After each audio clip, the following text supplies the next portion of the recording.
Hello, in front of me I've got BYD SEAL 5. In this video I'll show you how to manage steering wheel buttons.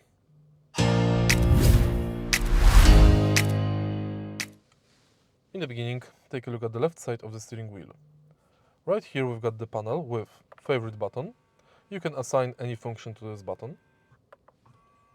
Currently it's screen rotation. Right here we've got the active cruise control. And here we've got the panel thanks to which we can manage it. We can set it, change speed, and change distance from the following car. If you press this button, you will navigate through current menu on the instrument cluster. On the right side of the steering wheel, we've got the panel thanks to which we can change radio source, radio station, radio volume.